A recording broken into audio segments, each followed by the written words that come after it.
Bueno, muy buenas tardes a todos y a todas. Bienvenidas a la cuarta clase de nuestro seminario Argentina en su tercera crisis de deuda. Vamos a iniciar la clase con 3 avisos y luego vamos a dar la bienvenida a quienes van a exponer hoy y quien va a hacer la moderación del panel.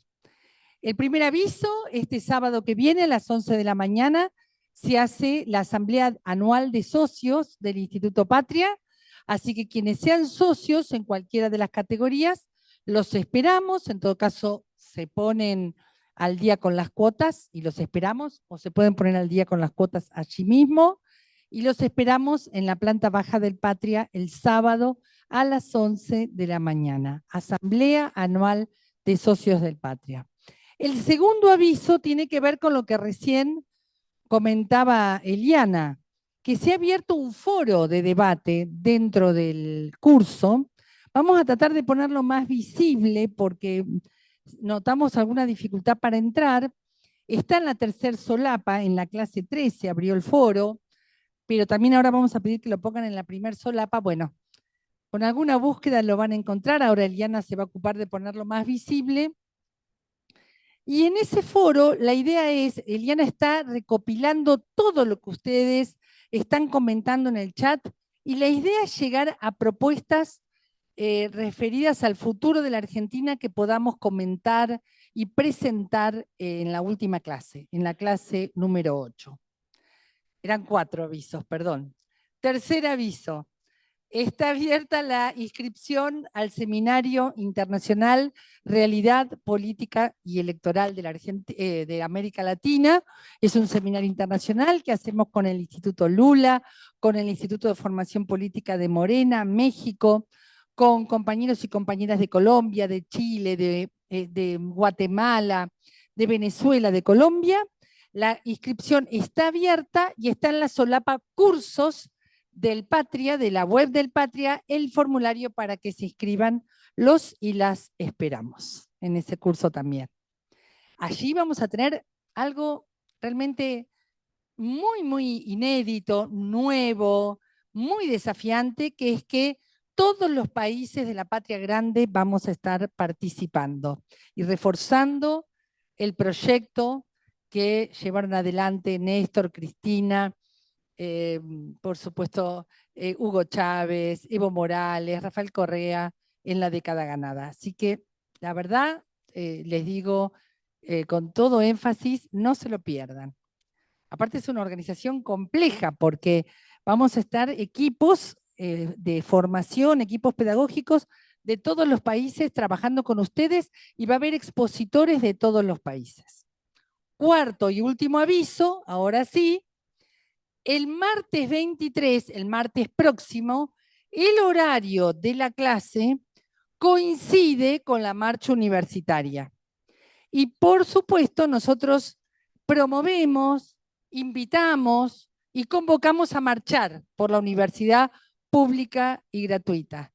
Por lo tanto, vamos a adelantar la clase a las 4 de la tarde, aquí mismo en el Teatro Empire o por el Zoom, abriendo tanto el teatro como el aula virtual, 3:30.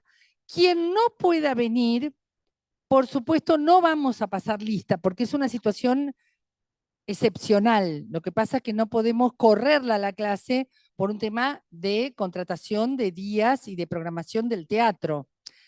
Vamos a hacerla de 4 a 5:30, van a estar Amado Boudou, Vanessa Siley, no se la pierdan, y si no tienen posibilidad de entrar al Zoom a las 4 o de venir a las 4 acá al teatro, luego muy rápidamente la clase se cuelga en la solapa de la clase.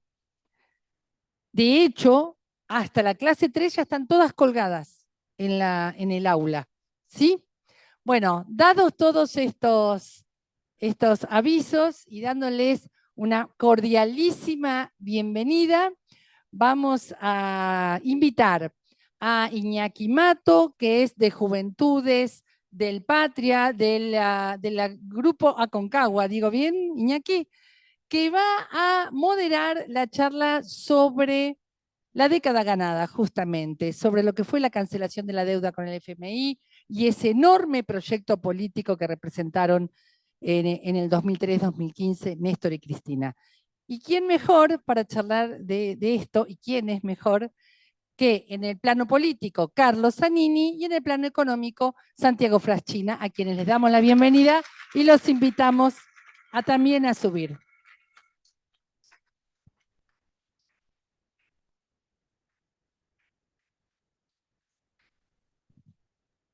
Ahí tenés el micrófono. Bienvenidos, muy bienvenidos. Qué gusto, Carlos, una vez más. Una vez más, Carlos, siempre es un disfrute. Santiago y Carlos son asiduos concurrentes de nuestros cursos, pero nunca nos cansamos de escucharlos. Así que, bueno, Iñaki, adelante con tus presentaciones y adelante con la primera parte. Bueno, buenas tardes a todos. En este encuentro de este ciclo de formación sobre Argentina en su tercera crisis de deuda, va a comenzar con su exposición Santiago Fraschina, economista, docente, director de la carrera de Economía en la Universidad Nacional de Avellaneda, en la cual estudio yo. Lo tengo acá, estoy cursando actualmente con Santiago. Esto no estaba arreglado. Fue secretario general de ANSES entre 2019 y 2023 y es autor de varios libros, entre ellos El modelo económico kirchnerista, El inicio de un nuevo modelo de desarrollo, Macri y Economía, tomos 1 y 2, y Pasaron cosas, nuevo fracaso del neoliberalismo financiero en Argentina. Bueno, Santiago, los dejo con su exposición. Bueno, ¿se escucha bien ahí?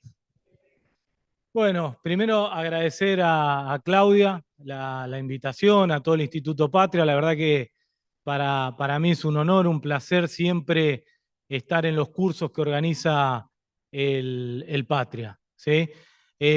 A todos y todas las compañeras presentes acá y en el Zoom, a Carlos, obviamente para mí es un orgullo compartir el panel con Carlos, y a Iñaki, que me enteré el martes que estábamos dando clase de que iba a moderar esta charla, así que nada, también un orgullo que esté Iñaki moderando.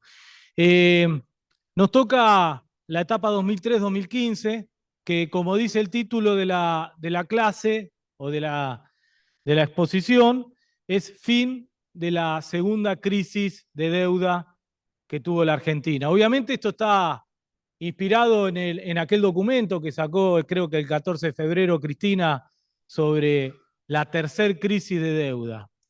Y yo, permítanme, y sé que ustedes estuvieron viendo, inclusive el otro día me crucé con Delfina Rossi, que estuvo viendo el modelo de convertibilidad y estuvieron viendo bastantes cosas, pero permítanme, antes de introducir en el 2003-2015, hacer un repaso y un breve resumen de cómo se llega al 2003. Y cómo se inicia y gesta, porque también nos permite entender lo que está pasando en la actualidad, la primer crisis de deuda. La primer crisis de deuda se empieza a gestar, la tercera la gesta el macrismo, ¿sí? La empieza a armar nuevamente el macrismo, pero la primera, la que inicia la primera crisis de deuda, la empieza a gestar el golpe cívico-militar del 76. Y entender la gestación de la primera crisis de deuda es fundamental para entender las otras crisis de deuda y el 2013 y 2015, que es lo que viene a resolver Néstor y Cristina. Y también la particularidad, y todo esto digo para hacer presente, digo, ¿qué están haciendo hoy Caputo y Milei? Y particularmente Caputo en el Ministerio de Economía. Ustedes saben que cuando se produce el golpe cívico-militar, el que asume el Ministerio de Economía es Martínez Dios. ¿Y qué hace Martínez Dios? El contexto internacional era lo que los economistas llamamos gran liquidez a nivel mundial, es decir, había una gran cantidad de dólares, los bancos tenían una gran cantidad de dólares para prestar, ¿sí? Que eran los famosos, no sé si lo vieron, los petrodólares. 73 se conforma la OPEP, Organización de Países Exportadores de Petróleo, que antes, ¿qué hacían entre ellos? Competir el barril de petróleo $2, ¿qué dijeron? ¿Para qué competir? Nos unimos, armamos el monopolio del petróleo y a partir de ahí que empezamos a fijar el precio. En un solo año, 73, la conformación de la OPEP, subieron un 400% el precio del barril del petróleo. Obviamente, para el resto del mundo, un desastre. Y ahí viene la tercera gran crisis del sistema capitalista de producción, que se llama la crisis del petróleo, porque obviamente ustedes saben que el petróleo es el insumo básico de todo proceso de producción, suben los costos, crisis mundial, pero una genialidad para los países exportadores de petróleo, porque de un día para el otro empiezan a recibir una mayor cantidad de ¿qué? De dólares, divisas, que son los famosos petrodólares. Ahora, países como Arabia Saudita, Emiratos Árabes, Irak, Irán, Kuwait, todos esos países empezaron a recibir tan cantidad de dólares que no sabían qué hacer con esos dólares. ¿Y qué pensaron hacer? Los empezaron a depositar en el sistema financiero internacional, en los países europeos y norteamericanos, para que por lo menos esos dólares le dé una ¿qué? Una tasa de interés. Ahora, ¿quién empezó a tener quilombo? Los bancos. Porque ellos por esos dólares tenían que pagarle a los países petroleros una tasa de interés, pero para que eso sea rentable, ¿qué tenían que hacer los países exportadores, los bancos con esos dólares? Prestarlos. ¿Y el mundo cómo estaba? En crisis. Nadie tomaba crédito. No es casual que en el 73, en América Latina, que empiezan a aparecer los golpes de Estado. ¿Y cuál es una función de los golpes de Estado en términos económicos? Salvar al sistema financiero internacional. ¿Cómo? Pidiendo esos dólares. Y en la Argentina lo hace en el 76 Martínez Dios, pero fíjense, yo lo voy a explicar muy brevemente porque es interesante cómo lo hace y cómo lo resuelve y cuáles son los personajes que retoman y retornan. Martínez Dios toma 3 medidas. Vos decime, de regulación de la cuenta de capital de la balanza de pago. Traducida al castellano, le dice a las empresas, ustedes pueden sacar los dólares del país y pueden pedir prestados los dólares que quieran. Antes tenían que autorizar el Banco Central. Ahora lo hace el que quiere. ¿Sí? Libertad para sacar y entrar ¿qué? Dólares. Segundo, de regulación del sistema financiero, reforma financiera. Le dice al Banco Central, porque para los liberales y la derecha, la inflación es un fenómeno ¿cómo? Monetario. Pero después cuando tienen que gobernar, ¿qué hacen? Paran las paritarias, ahora se pelean con las prepagas, ¿sí? Si todo fenómeno inflacionario es un fenómeno monetario, ¿por qué te tenés que pelear con las prepagas? Bueno, pero ellos tienen esa concepción, que en realidad es una concepción que la usan, porque le dicen al Banco Central, vos no me podés prestar más al Estado, ¿sí? No le puede prestar más, diciendo que con eso no emite más y pulverizan ¿qué cosa? La inflación. Pero no terminan con el déficit fiscal, Martínez Dios, lo agranda el déficit fiscal. ¿Por qué? Porque saca las retenciones a los productos primarios. Entonces el déficit, en vez de reducirse, ¿qué hace Martínez Dios? Lo agranda. Pero ya no me lo puede financiar más el Banco Central. ¿Quién me lo financia? La deuda pública. ¿Con quién? Con los bancos nacionales. Y la reforma financiera era cero emisión para el Banco Central y de regulación de la tasa de interés de los bancos. Es decir, los bancos pueden empezar a cobrar cualquier tasa de interés que quieran. Ahora, si el Estado le está pidiendo todo el tiempo plata a los bancos y yo puedo fijar la tasa de interés, ¿qué empezó a pasar con la tasa de interés local? Empezó a subir. A tal punto que la tasa de interés internacional era baja porque los bancos internacionales tenían muchos dólares ¿para qué? Para prestar. ¿Y la interna cómo era? Alta. La tasa de interés de nuestro banco será más alta que la internacional. Y tercer y último política de Martínez Dios, la tablita de Martínez Dios. Tipo de cambio como fijo con devaluaciones preanunciadas. Yo te digo qué día y cuánto voy a devaluar. Pero mientras tanto el tipo de cambio, ¿cómo lo mantengo? Fijo. Entonces, conclusión, ustedes son Franco Macri. Desregularizo la cuenta de capital, me permití sacar entrar y sacar dólares. La tasa de interés más alta que la interna que la internacional. Y además me fijás el tipo de cambio y me decís cuándo vas a devaluar y cuánto. Sos Franco Macri, ¿qué haces? ¿Me endeudo en el extranjero a qué tasa de interés? Lo traigo esos dólares a la Argentina. ¿Los cambio por qué? Por peso. ¿Dónde los pongo? En los bancos locales, que me dé una tasa de interés ¿cómo? Un día antes de que yo sé que me van a devaluar, ¿qué hago con los pesos? Los saco de los bancos, ¿qué compro? Y con esos dólares, ¿qué hago? Los fugo. Devalúo y lo vuelvo a hacer. ¿Cómo se llama eso? Bicicleta financiera, 6 años. Se llenaron de plata. Mientras tanto, apertura comercial indiscriminada para que la industria nacional quiebre, crezca el desempleo, pauperización del salario real de los trabajadores, destruyo la economía real. Y a los grupos económicos locales le permito hacer la burbuja financiera. Yo hago 6 años esto. ¿Cuál es la mejor noticia que me pueden dar el año número 7?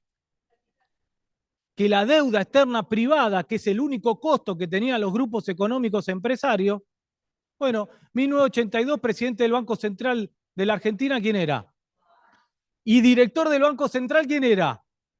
Carlos Melconian, que es el que le lleva la idea a Caballo. Dice, che, pobre estos tipos, si tienen que pagar esta deuda van a quebrar. Estaticemos la deuda privada, que es lo que hicieron, pero obviamente lo que no estatizaron eran lo que habían fugado. Eso se lo dejaron a los grupos económicos locales. Y esa fue la estatización de la deuda externa privada, es decir, la deuda externa que se habían hecho los grupos económicos para valorizarla financieramente, la pasó a pagar ¿quién? El pueblo. Eso, y para ser rápido, es el inicio de la primer gran burbuja de deuda que se crea en la dictadura. ¿Cómo termina esa primer burbuja? En el año 89 con la crisis hiperinflacionaria. Porque ahí, en un primer momento, asume Alfonsín, tiene un buen ministro de Economía que se llamaba Grispun. ¿Sí? Grispun le decía, no le hagamos caso, hagamos el club de la deuda, no le paguemos nada, ilegítimo, ilegal. Bueno, duró lo que le dura el coraje de un radical, no, por si hay algún, 2 años. Y ahí asume el peor, uno de los peores ministros de Economía de la historia, que es Surril. Surril le dice, olvídate, reconozcamos la deuda y paguémosla. Muy bien, le dice Alfonsín a Surril, pero tenemos un problema. ¿Cuál? No tenemos dólares para pagarla. ¿A dónde vamos? Al Fondo Monetario Internacional. Y ahí el FMI nos baja el primer plan estructural de nuestra historia, que fue el plan de ajuste estructural. El FMI le dice, yo te doy los dólares para que vos le pagues a los bancos, porque ahora, artículo 4 del Fondo Monetario Internacional es condicionalidades. ¿A cambio de qué? De ajustar. ¿Y qué hizo Surril? Ajustó. Ahora, ¿cuál es la concepción estática que tienen los economistas del Fondo Monetario Internacional? ¿Yo ajusto, reduzco el déficit fiscal? Sí, hoy. Pero la economía no es estática. ¿Cómo es? Es dinámica. Si yo le saco la asignación universal por hijo a todas las madres, ¿qué dejan de hacer? Dejan de consumir. Si dejan de consumir, el comerciante de barrio, ¿qué hace? Deja de vender. Si el comerciante de barrio deja de vender, el productor deja de producir. ¿Qué hace el productor? Echa gente. Entonces empieza a crecer el desempleo y la pobreza. Pero al mismo tiempo cae la recaudación tributaria del Estado Nacional porque se cae el IVA, se cae ganancia, todos los impuestos internos se empiezan a desplomar. Entonces venía el Fondo Monetario Internacional y le decía, che, pero te dije que reduzcas el déficit fiscal, y el déficit fiscal, en vez de reducirlo, ¿cómo lo tenés? Más grande, ¿volvió a qué? Ajustar. ¿Y Surril qué hacía? Volvió a ajustar. Y eso nos llevó a la crisis hiperinflacionaria del año 89, que fue la primera crisis de deuda, que fue en ese momento la peor crisis de nuestra historia. Y ahí bajó el Fondo Monetario Internacional en la década del 90 y le dice a Menem, Tenemos autocrítica, me confundí. Es cierto, había que ajustar, pero no solo ajustar. Además de ajustar, para que esto funcione, ¿qué tenés que hacer? Reformas estructurales. Consenso de Washington. Tenés que ajustar, pero además privatizar, desregular los mercados, flexibilización laboral, apertura comercial indiscriminada. ¡Pum! Si haces todo eso, ahora sí va a ser exitoso. Y lo hicimos durante 10 años. Pero además estatizando las FJP, con lo cual el déficit fiscal se agrandó, por lo cual tenías que tomar más deuda. Y ahí estalla la segunda crisis de deuda, que es la crisis del 2001. Y esa fue la crisis más importante de nuestra historia. Los dos planes estructurales que nos bajó el Fondo Monetario Internacional terminaron en las dos peores crisis de nuestra historia, que fue 89 y 2001, con el estallido de la primera y segunda crisis de deuda. Ahora vos decís, bueno, pero por lo menos pagamos la deuda. Bueno, cuando se produce el golpe del 76, la deuda era externa, 8.700 millones de dólares. ¿Me siguen? 8.700 millones de dólares. ¿Cuánto era la deuda externa en el 2001? 180.000 millones de dólares. Con varios problemas, con 54% de argentinos bajo la línea de la pobreza, con 25% de desempleo, con todas las empresas privatizadas y con el sector industrial al borde de la desaparición. Ese país es el que asume ¿quién? Néstor. Ese país es el que reconstruye Néstor y Cristina. Obviamente, bueno, y Carlos Zanini.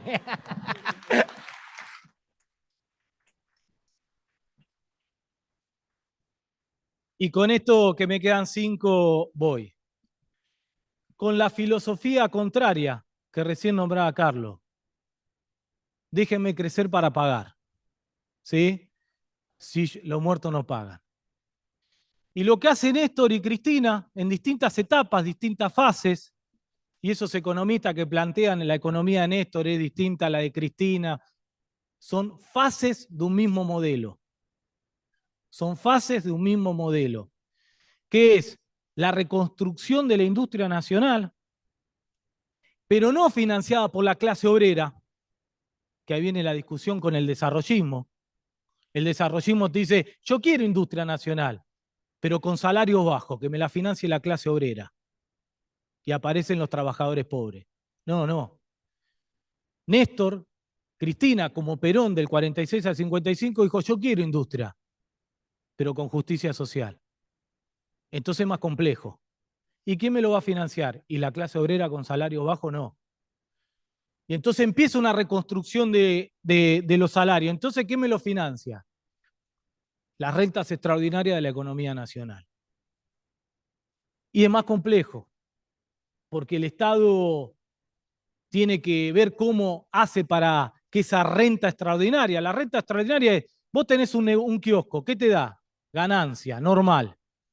Pero hay sectores económicos en la Argentina, como en otros países del mundo, que además de la renta normal, tienen renta extraordinaria, que no dependen de su propia inversión y esfuerzo. Si yo tengo la tierra más fértil del mundo y los precios de los productos primarios se fijan internacionalmente por las tierras menos fértiles del mundo, entonces tengo una renta extraordinaria. Bueno, la renta extraordinaria del sector agroexportador, la renta extraordinaria minera, la renta extraordinaria petrolera, la renta extraordinaria inmobiliaria.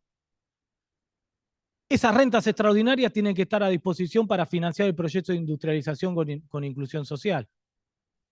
Y eso es lo que hizo Perón en el 46 al 55 y lo que hizo Néstor 2003 al 2015. Y obviamente, reforma la Carta Orgánica del Banco Central, estatización de las AFJP por la renta financiera, obviamente las retenciones por la renta agropecuaria. Y eso y con eso, obviamente, ¿qué hizo? Primero, entre otras cosas, además de reconstruir, le pagó el 100% de la deuda al Fondo Monetario Internacional, 8.900 millones de dólares, pero además hizo la reestructuración de la deuda privada más importante de nuestra historia, con lo cual no solo nos desendeudó con el FMI, sino que con los acreedores privados, llegando al 2015, donde la deuda externa argentina era, dicho por Duhovne, irrisoria del proceso de desendeudamiento. Ahora, eso lo hizo no con ajuste, no con pulverización de los salarios, lo hizo reconstruyendo la industria y haciendo inclusión social. ¿Sí? Moratoria, cuando Néstor asume teníamos el 50% de inclusión previsional. Cuando nos fuimos en el 2015, 97% de inclusión previsional. Con la fórmula de movilidad, aumentando un 26% las jubilaciones reales, ¿sí? Con la generación de 5 millones de puestos de trabajo. Es lo que yo denomino modelo económico justicialista. Ni desarrollista, ni neoliberales financieros. Modelo económico justicialista. Y para ir terminando, eso es lo que vuelve a romper Macri, no solo reconstruyendo un modelo de valorización financiera, sino haciendo la frutillita del postre para empezar a construir la tercer crisis de deuda, que es el préstamo más importante de la historia del Fondo Monetario Internacional, con 45.000 millones de dólares. Nunca el FMI le había prestado tanto en tan poco tiempo a un país. Hoy la Argentina es el país más endeudado con el Fondo Monetario Internacional del mundo. El segundo es Egipto, 11.000 millones de dólares. El tercero, Ucrania, 9.000 millones de dólares. Nosotros, 45.000 millones de dólares con el Fondo Monetario Internacional, y ahí cuando empiezan a gestar la tercera crisis de deuda, que obviamente viene la fase de Milei, que vamos a ver cómo termina. Bueno, muchísimas gracias.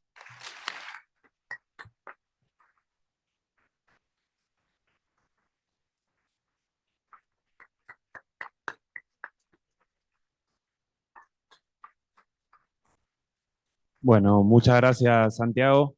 Y ahora vamos a escuchar a Carlos Zanini, abogado de la Universidad Nacional de Córdoba, si pude investigar bien, ministro de Gobierno de la provincia de Santa Cruz, diputado de la provincia de Santa Cruz, presidente del Tribunal Superior de la Justicia de la provincia de Santa Cruz y secretario de Legal y Técnica durante todo, desde que asume Néstor hasta que se va Cristina en 2015, y por último, procurador del Tesoro de la Nación Argentina 2019-2023.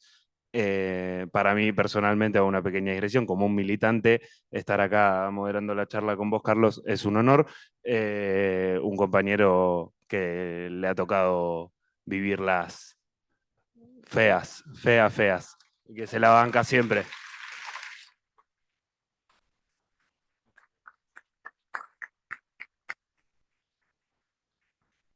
Gracias. Gracias.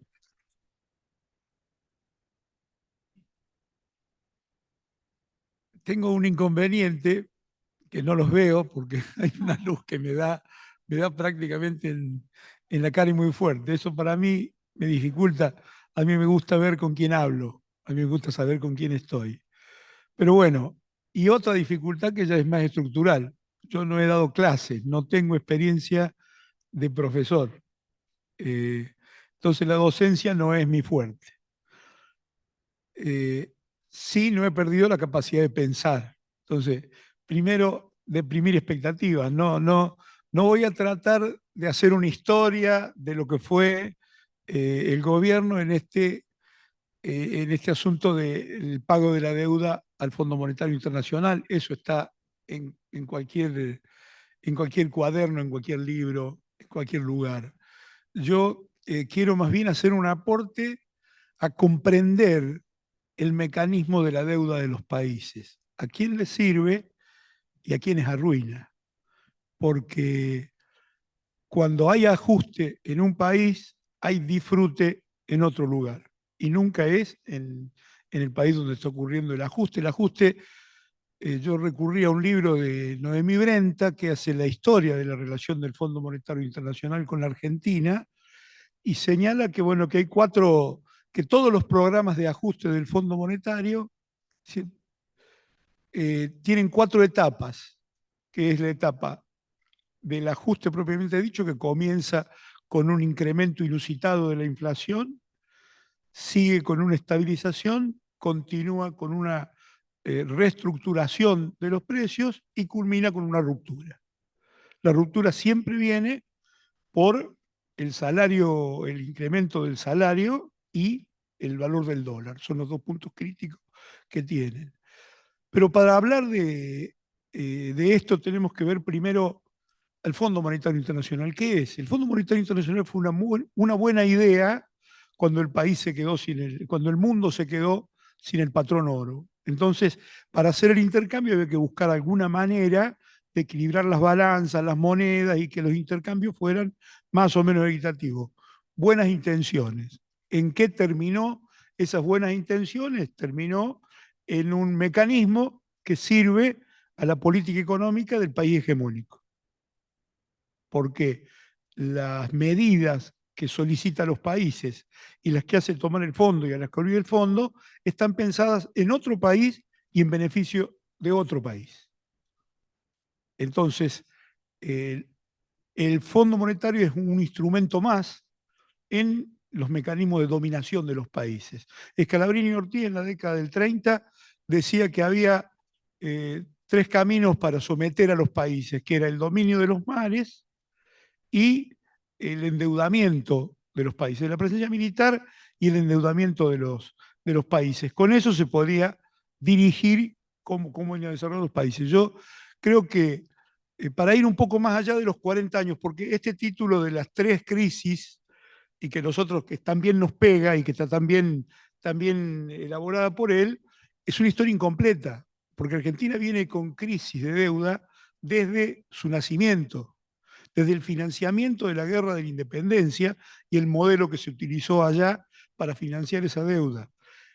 Tuvo etapas en donde no hubo deuda. Perón en el 46, Perón en el 74 y Néstor y Cristina a partir del 2010. No es que no hubo deuda, sino que no se endeudó el país, porque siempre las deudas pueden ser comerciales, pueden ser de otro tipo, pero deuda con el Fondo Monetario, primero porque no existía. De lo que es la existencia del Fondo Monetario Internacional, nace en el 47, acuerdo de Bretton Woods, para Argentina ingresa recién en el 56 y el primer préstamo lo recibe en 1957. A partir de ahí hay algunos datos que son interesantes. Entre el 1956 y el 2006 hay 50 años. Solo 12 de esos 50 años no tuvieron programas del fondo. Yo le sumo los 10 años que van del 2006 al 16 y son de 1956 al 2016 60 años, 22 años no se aplicaron recetas del fondo, el resto sí se aplicaron recetas del fondo. Esto sirve para que repensemos aquello con lo que nos tiran continuamente. No, los 70 años empiezan a sacar la cuenta de cuándo está el 45 y ahí dicen los problemas empezaron ahí. Milei va un poco más atrás, dice no, empezaron en el 30. Con el Irigoyen. Fíjense, me fijaba una cosa, este teatro está en una fecha que es inolvidable para quien quiera memorizarla. Está en Hipólito Yrigoyen, 1930, año en que le dieron el golpe a Hipólito Yrigoyen. Vaya un aplauso por él, que se lo merece.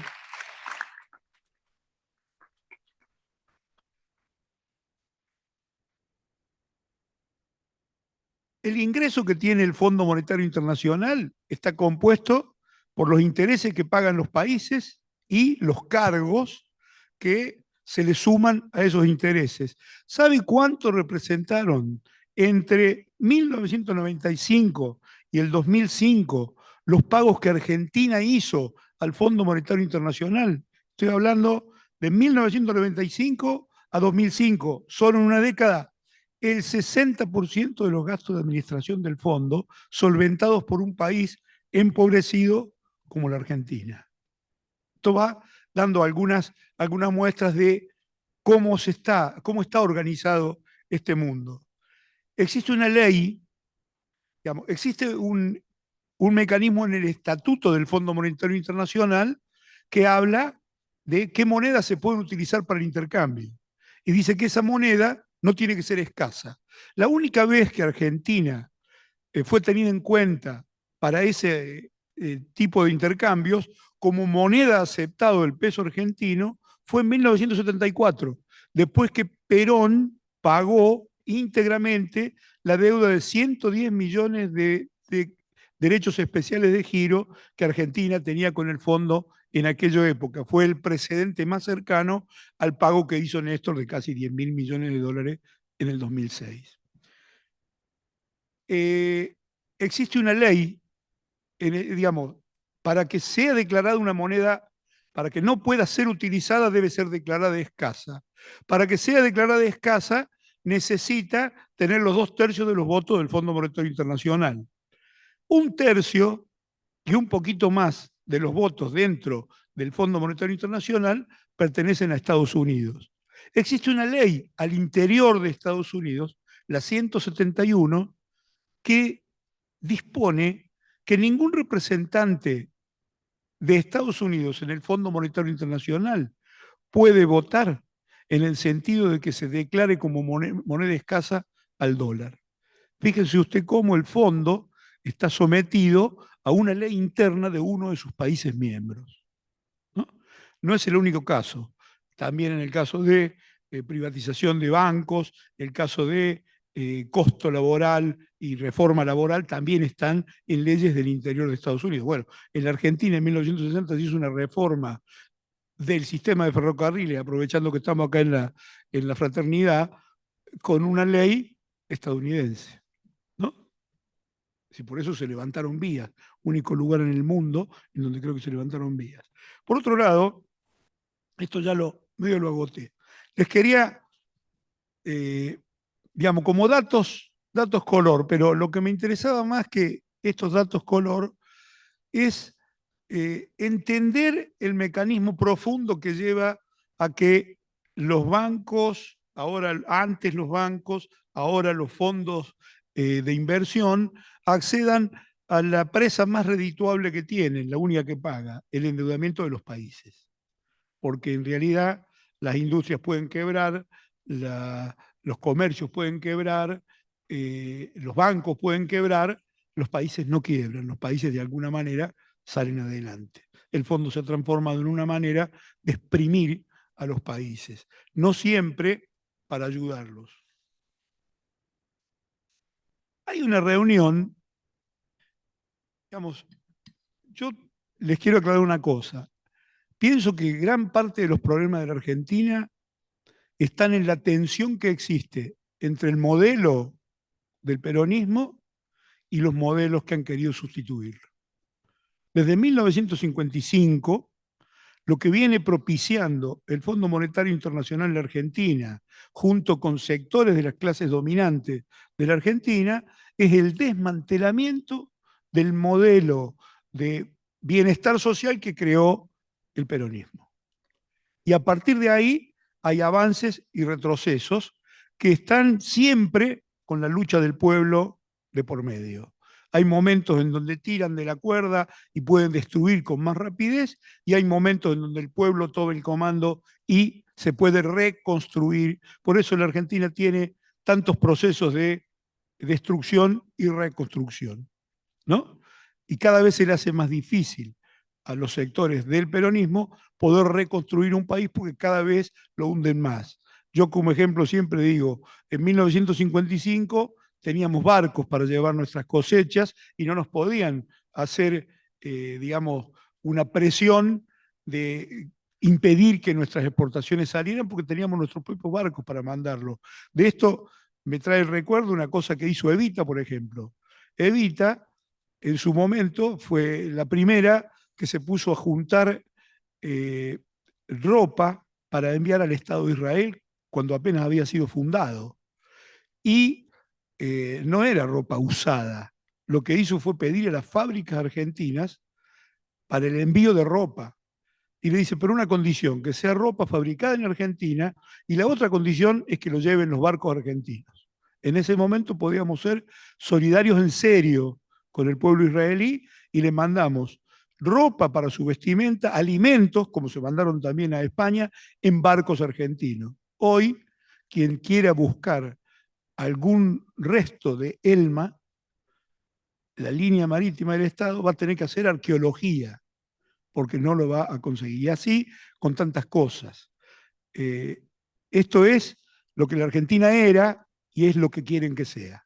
La imposición de un modelo agropastoril en la Argentina ha sido muy destructivo para no solo para la industria, para la actividad económica en la Argentina, sino para su propio pueblo, porque lo ha ido dejando cada vez con menos herramientas para formar. Entonces digo, es bueno ver cómo funciona este mecanismo. ¿Y qué me encuentro en este libro de Noemí Brenta? En un apéndice, unos apuntes que tomó un ministro radical cuando se juntó con un funcionario estadounidense. El ministro radical era Rodolfo Terraño. El funcionario estadounidense era, para no equivocarme el nombre, Edwin H. Geo III. ¿No? Por supuesto, ustedes, ni idea, yo no sabía que existía. Me enteré que era algo así como el abrepuertas de aquella época para la gente de Surruil, la gente de Machinea, que iban en nombre del gobierno radical a hablar con la gente del fondo para ver si le daban o no le daban plata. Era el segundo del Tesoro estadounidense. Una persona de mucho éxito en Estados Unidos, era banquero de Pittsburgh.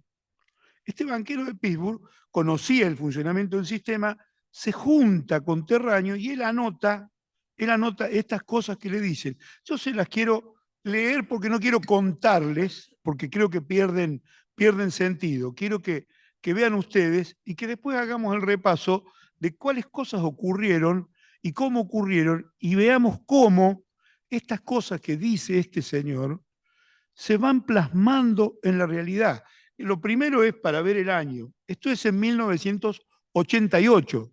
Esto es plan Brady, pre-Macri, pre-todo, en 1988.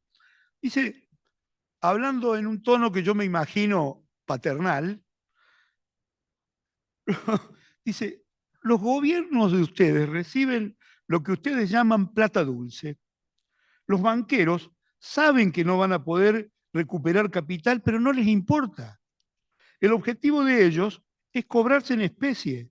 Ahora están quedando al descubierto. Ahí lo tiene a Rhodes persiguiéndolo a ustedes y a Mulford dándole apoyo a Rhodes desde el Tesoro. Si van a estudiar esa etapa histórica de Estados Unidos, son dos funcionarios de aquel gobierno con los que se discutía. Ellos quieren que los países deudores conviertan su deuda en bonos y los van a ayudar a ustedes a colocar los bonos argentinos en fondos de inversión que manejan la plata de pequeños ahorristas diseminados por todo el mundo. Estos pequeños ahorristas diseminados por todo el mundo en general están arropados en Estados Unidos y son fondos como el de garantía de sustentabilidad que tiene el ANSES, nada más que manejado en manos privadas, que tienen fondos que lo aplican con mucha más libertad que lo que es el Fondo de Garantía de Sustentabilidad, porque ellos pueden poner en cualquier lugar del mundo y con cualquier calificación. No tiene las limitaciones que tiene el Fondo de Garantía de Sustentabilidad, que tiene que poner la plata en cosas que efectivamente no pongan en riesgo el patrimonio de los jubilados. Cuando llegue el momento de pagar y no puedan, ¿cómo van a hacer? ¿Cómo van a hacer ustedes para negociar con millones de ahorristas dispersos por todo el mundo? No van a poder. Entonces les dirán, paguen con acciones. Para resolver el problema de la deuda, ustedes tendrán que entregar hasta la última empresa pública. Y no solo eso, los obligarán a que abran de golpe el mercado interno. La industria argentina no lo resistirá y ellos se quedarán también con empresas privadas. El Citi era el que negociaba en aquella época y que tenía presencia en la Argentina, el Citibank, ya está saliendo a comprar bonos de la deuda argentina y les dice a los tenedores, no esperen 20 años ni corran riesgos, reciban dinero constante y sonante ya mismo, eso sí, con descuento. El Citi compra títulos de la deuda argentina a 15 y después, cuando quiera quedarse con una empresa argentina, les va a dar a ustedes esos mismos bonos como si valieran 100. Además, ellos quieren transformar crédito en bonos al portador. ¿Por qué? Para facilitar la compra de empresas a precio vil. O ustedes reaccionan, o esta gente se va a quedar con toda la Argentina. Dicho en 1988. Y acá vamos a otro punto. Miren cómo nos engañan con la comunicación. Uno tiene memoria de la crisis tequila, la crisis del tango, la crisis todas las crisis de las que uno tenga memoria, que se acuerda que le impusieron los medios, parece que fueran culpa de los países, o los brasileros con el efecto caipirinha, o los argentinos con el tango. Pero resulta que los países pagan los negocios que hacen esos fondos de inversión que se empezaron a inventar en esta época. Si hubiera realmente un control internacional de las finanzas, habría quienes regularan esto. Podría ser la ONU, por ejemplo, y podría establecer la quiebra de esos sectores si prestaron mal. Una de las cosas que Néstor le insistía mucho es que la quita en la deuda era porque habían venido a una timba, habían venido a correr un riesgo. Bueno, perdieron, muchachos. Ahora van a cobrar menos. Ese fue el concepto que venía pegado al otro concepto central, que es, muchachos, déjennos crecer y nosotros vamos a pagar. Porque el problema de estos programas de ajuste es que achican el país. Es que, como está pasando en este momento en Argentina, cada vez la recaudación es menor, cada vez el ingreso de dólares es menor. Y entonces, a lo único que se puede es cumplirle el fondo. ¿Y para qué se paga el fondo? Se le está pagando al fondo, en realidad, lo que el fondo le dio a los fondos de inversión para que se recuperaran. Porque eso fue en la crisis más cercana, y en eso es especialista Caputo. Caputo los entusiasmó para que vinieran a hacer la bicicleta al interior de la Argentina. Ellos son amigos de Caputo, son empleadores de Caputo, pero no son boludos. Cuando vieron que Argentina no iba a poder pagar, se fueron. Caputo, ¿qué es lo que consiguió? El interés político de Estados Unidos estaba en ese sentido. Para pagarle a los fondos esa salida, le hicieron poner la plata al Fondo Monetario Internacional. Y eso fue lo que ocurrió. Argentina no recibió un peso, en realidad. Lo recibieron los fondos. Si el mundo estuviera bien organizado en materia de deudas, cuando usted, digamos, ¿qué le pasa a un banco que presta mal? Queda con incobrables y corre el riesgo de caerse si no tiene el respaldo o la ayuda del Banco Central de ese país. ¿Qué le tendría que pasar a un fondo de inversión que ha jugado en una timba la plata de los plomeros, me acuerdo que decía Rhodes, los plomeros norteamericanos? Tendrían que quebrar. No, hacen quebrar a los países para que puedan seguir vigentes estos fondos. Así es muy fácil ganar plata en el mundo. Así es muy fácil esquilmar a los países. Me debes 44.000 millones, bueno, te prestas 45.000 el fondo y vos me la devolvés. Me la llevo y a otra cosa, invertiré en otro país. No tuvieron ningún problema ellos. El problema lo tenemos ahora nosotros, que tenemos que pagar 45.000 millones. Hoy dicen que la deuda de Argentina calculada hoy son 400.000 millones de dólares. Impagable. Yo creo que estamos de nuevo en la situación en donde tenemos que pedir que nos dejen crecer para poder pagar. No se trata de no cumplir obligaciones que el país pueda tener, se trata de cumplirlas de una manera satisfactoria. Históricamente las soluciones de deuda en la Argentina fueron que sangre el pueblo argentino y nosotros vamos a pagar, lo dijo Pellegrini a fines del siglo XIX. Nosotros, con Néstor a la cabeza, fueron los que dijimos, no vamos a pagar sobre el hambre de nuestro pueblo. Déjennos crecer que les vamos a pagar. Y eso se tornó mucho más visible cuando se terminaron de pagar muchas de las deudas que existían, y sobre todo la deuda del Fondo Monetario Internacional.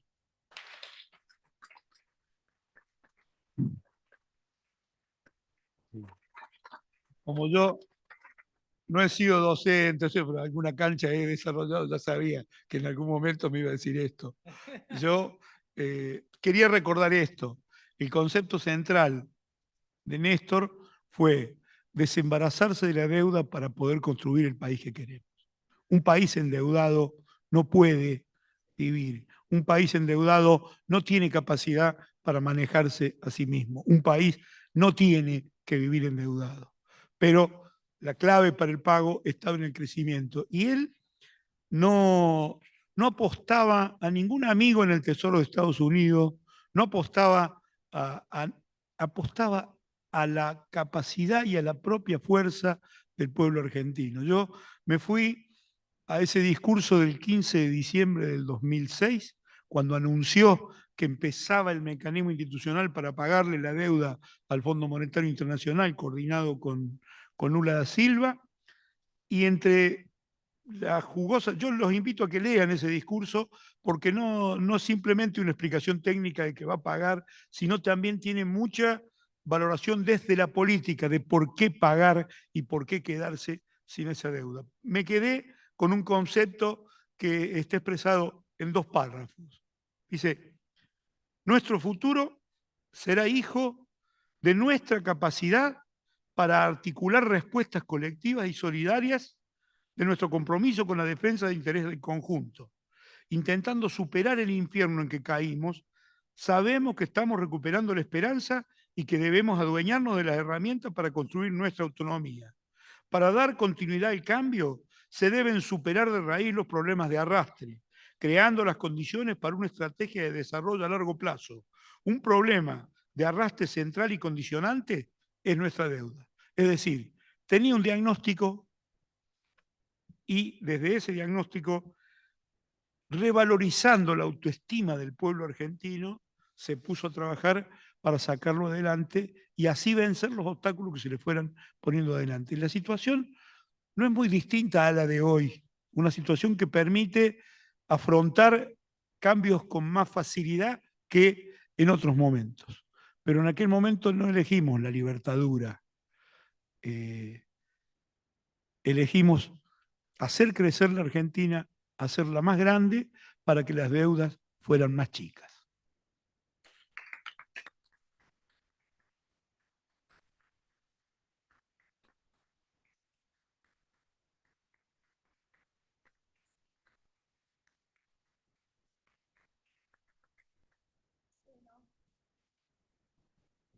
Iñaki, ¿algún primer comentario de lo que han charlado ellos dos antes de pasar a las preguntas? ¿Puedo hacer preguntas yo? Un comentario, déjame hacerle que hagan las preguntas a los cursantes y Bien, después en todo caso agregás tu pregunta. O hace un comentario pregunta. ahí va. Negociamos. Claro. Bueno, No, quizás muy comentar... breve, Iñaki, así pasamos Sí, a... sí, brevísimo. Comentar como mencionabas vos al principio, yo pertenezco a una organización política de Lomas de Zamora, se llama Organización Aconcagua, militamos con personas en situación de calle, tratamos de dar un abordaje integral dentro de las limitaciones de nuestra humilde militancia, hace 10 años ya, y es una organización que nació como un grupo de voluntarios, quizás en ese momento sin identificación política, en 2014, finales del gobierno de Cristina. Cuando empezamos a ver los desastres del incremento de cantidad de personas en situación de calle que había en Lomas de Zamora por las políticas económicas de Macri, ahí dimos un giro hacia el peronismo, nos politizamos, empezamos a participar del Ateneo Néstor Kirchner de Lomas de Zamora, entendimos que la realidad social, éramos unos jóvenes, niños de colegio secundario, entendimos que eso estaba todo atravesado por políticas económicas, entonces somos hijos de la década ganada, y como generación quizá mi inquietud pasa por cómo podemos construir una nueva mayoría, una nueva hegemonía en la política nacional que no sea tan susceptible de ser destruida y de que si hacemos ese proceso de desembarazarnos de esa deuda terrible y pagar cash al Fondo Monetario Internacional, los 45 palos de Macri, no venga después un Macri Junior, un Milei Junior y pida 80. Como cuáles serían los procesos para lograr eso. Bueno, se anota como pregunta para Santiago y Carlos, y si les parece la unimos, anótenla, junto con las que ahora va a comentar Luis Armesto desde el Zoom, va a comentar las preguntas que hay en el Zoom. Hoy no está Pablo Guevara, así que en todo caso está Laurita Soria. Allí levanta la mano, venite por acá adelante, Laura. Quienes tengan preguntas se las entregan aquí en la sala, le entregan a Laura Soria. Empezamos por las del Zoom, ¿les parece? Adelante, Luis. Perfecto, bueno, buenas tardes. En principio, saludar a todos los presentes, agradecer también a Iñaki, a Santiago y a Carlos. Y ahí con esto pasamos a algunas preguntas para Santiago. La primera dice así: ¿qué es la deuda privada de 180 millones de dólares? ¿Por qué esa deuda es más importante en cuestiones de funcionamiento económico que una deuda de 8.700 millones de dólares? La segunda: ¿qué herramientas económicas tiene Argentina para el día después de que el gobierno de Milei se extinga? Ahora pasamos a las preguntas que le hacemos a Carlos. ¿Cómo se puede explicar que luego de la década ganada, con el país desendeudado, economía bastante saneada, hayamos perdido las elecciones de 2015? ¿Cómo logró Néstor esa reestructuración de deuda para la quita de capitales e intereses? ¿Por qué seguimos pagando deudas ilegítimas?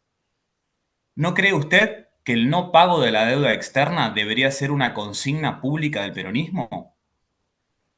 ¿Cuál es la responsabilidad del sistema judicial en el endeudamiento? ¿Y cuáles son los mecanismos que deberíamos aplicar para instaurar un sistema de justicia con criterio nacional y popular? Y por último, ¿qué herramientas legales podría utilizar la República Argentina para impedir el descontrol de los gobiernos neoliberales? Esas son las preguntas que tenemos del Zoom, y también aprovecho para comentarles a ambos expositores las enormes cantidades de felicitaciones y agradecimientos por la claridad en el mensaje y en la charla. Muchas gracias. Gracias, Luis. En todo caso, no se preocupen, las que no hayan escuchado, le pedimos a Luis que las vuelva a repetir. Estate atento, Luis, ellos van a comenzar a responder y si ves que hay alguna que queda sin respuesta, se las reiteramos, porque eran bastantes. Quizás la tendríamos que haber dividido en dos, mil disculpas, Luis. Así que empezamos por Santiago, adelante. No, tema de la deuda.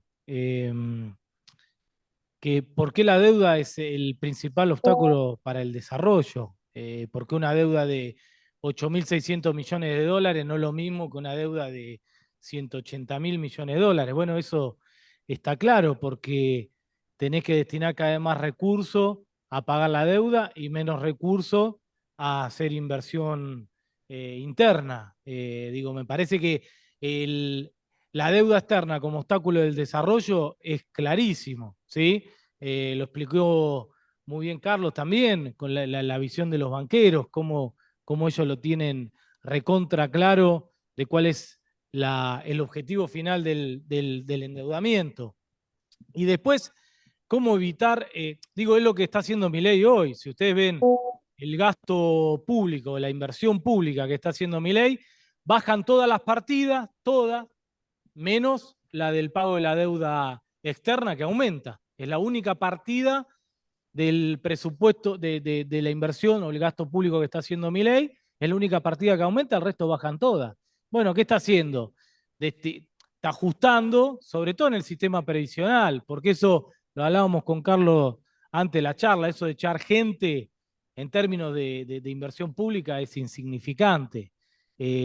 Lo significativo del gasto público, de la inversión pública, es el sistema previsional, ¿sí? Y por eso ahora cambia la fórmula de movilidad, lo hace solo por inflación, con lo cual él te pulveriza la jubilación 30 puntos y ahora la congela, porque lo que le está diciendo al jubilado con la nueva fórmula de movilidad es: como mucho te voy a aumentar la inflación. Ahora, nunca vas a tener un aumento real de la jubilación, ¿sí? Entonces congeló la caída de la jubilación que hicieron, y en la ley base va a eliminar la moratoria. El año pasado el 81% de las altas jubilatorias fueron gracias a la moratoria. Con lo cual, si no tenés moratoria, no tenés casi altas jubilatorias, porque el 10% solamente de las mujeres tienen los 30 años de aporte a los 60 años de edad. Y en los varones, a los 65 años de edad que se jubilan, solamente el 30% de los varones tiene los 30 años de aporte, con lo cual el 90% de las mujeres y el 70% de los varones sin moratoria no se jubilan. Con eso te sacan la moratoria, te pulverizan la te congelan la pulverización de la jubilación, es el ajuste. ¿Para qué? Para pagar deuda externa. Bueno, ahí está la contracara de la deuda externa y la inversión pública social.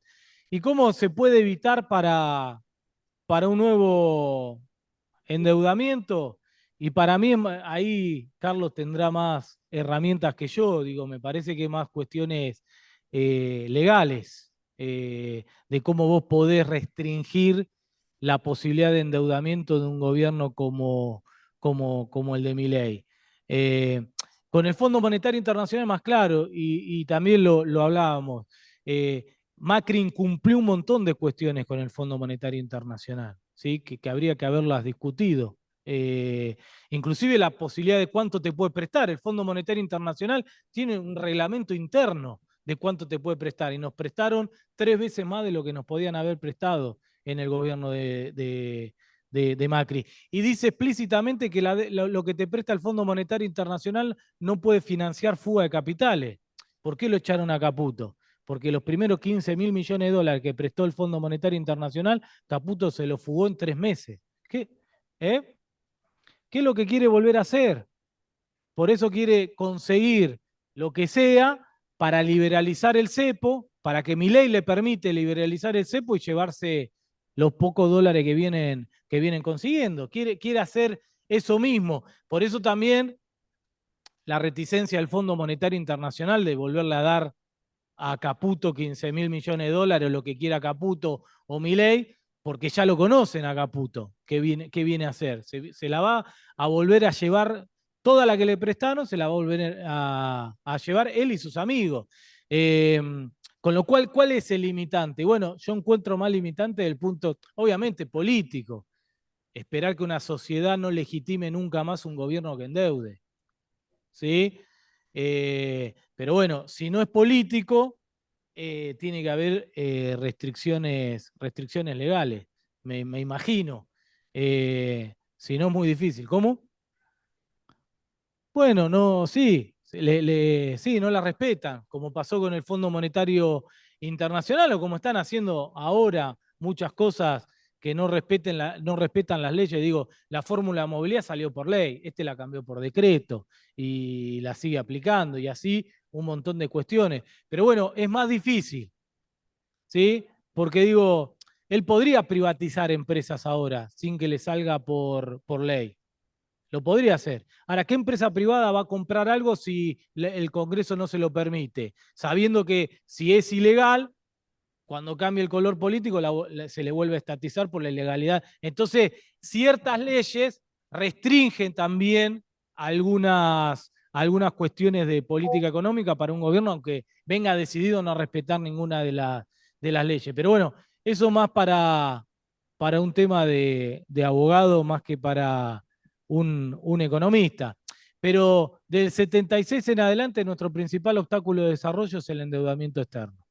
¿Sí? La principal traba de nuestro desarrollo nacional es el endeudamiento externo. Con lo cual hay una contracara entre, y es lo que decía Carlos, que muy claramente lo tenía Néstor, hay una contracara entre la deuda y el desarrollo nacional. ¿Sí? Pero también es, digo, dialéctico. Cuanto más desarrollo, más crecimiento, más puedo pagar, pero cuanto más desendeudado, más recursos puedo destinar para seguir creciendo. Entonces es como muy dialéctica esa relación entre deuda y desarrollo nacional. Pero bueno, nada, son discusiones más políticas. Sí, hay algo en la pregunta que me sonó mal, que fue eso, cuando se extingue el gobierno los gobiernos no se extinguen. Ahí es necesario el trabajo político. Ahí está la necesidad de que nosotros nos organicemos y que actuemos en la política para lograr producir los cambios. Y sobre todo, en un sistema democrático del que no podemos renegar porque es lo que en definitiva nos va a terminar protegiendo, porque siempre en los periodos no democráticos los que más hemos sufrido hemos sido nosotros. Se trata de juntar voluntades en el Congreso para poder tener las manos suficientes para hacer leyes. No hay no hay otro camino y esa tiene que ser la tarea central. Si uno mira la última encuesta de Surban Córdoba, hay como dos bloques entre oficialismo y oposición. El oficialismo es Milei, y está claro, y la oposición está ubicada en el peronismo. El problema es que todavía están activados los anticuerpos antiperonistas que impiden que nos juntemos con otros sectores para construir un verdadero país. Yo creo que hay que explorar, hay que tratar de hacer arqueología política, buscar historia política comunes, porque en un tiempo, en la Argentina, peronistas y radicales teníamos profundas diferencias, pero teníamos un objetivo común, que era tener un país. A esta gente odia al Estado argentino. No digo odia al Estado, porque pareciera que otros estados les gustan. Si quiere adoptar la moneda de otro país, es que sí que piensa que hay otro estado que es mejor que el nuestro, porque no está haciendo una prescindencia de la moneda, no es una anarquía monetaria, está adoptando, está atándose al carro imperial de otro país. Es decir, que libertario les queda grande, y el sistema que están construyendo, por eso digo yo, es una libertadura, no, es un lenguaje libertario, pero una actitud de dictadura, ¿no? Ahora, esto se combate con inteligencia política, con trabajo de construcción de representatividades, porque aquí hay que buscar a la gente, convencer a la gente y sobre todo convencer también a quienes tienen vocación política a que tenemos que ir más allá de la idea que nosotros tenemos por bien del país.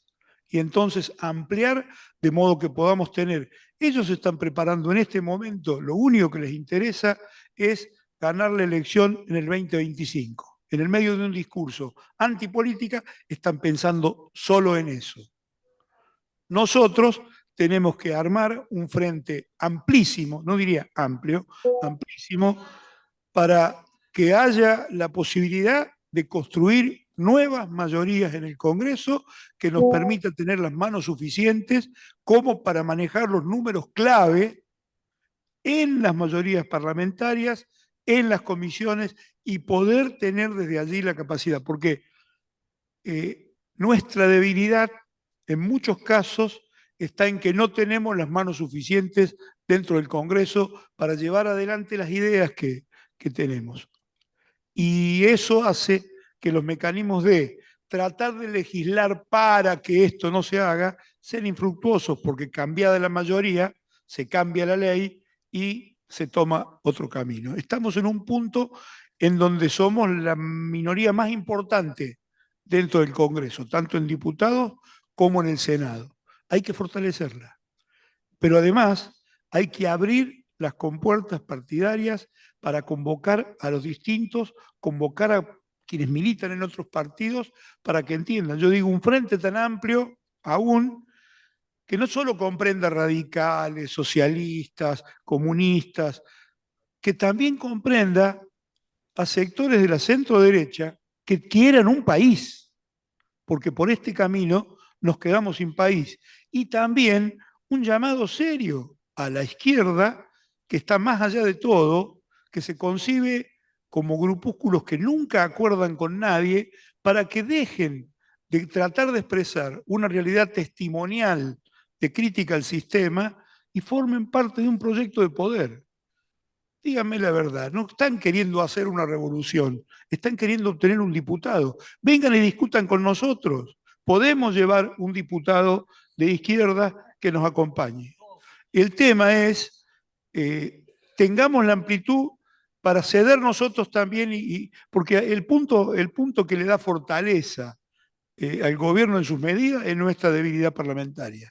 No hemos podido rechazar todavía íntegramente el DEU, aunque dimos una muy buena batalla en el Senado y se pudo derrotar al gobierno ahí, falta darle en diputados y ahí está la duda. Entonces, pero eso se trabaja en la política, se trabaja en todos los días, partiendo de una base, convencer que el discurso antipolítica es un discurso antipopular, porque en países empobrecidos, en países de minorías que, digamos, de un 50% de pobreza, la única esperanza que puede tener esa gente es que haya un Estado que le dé salud pública, educación pública.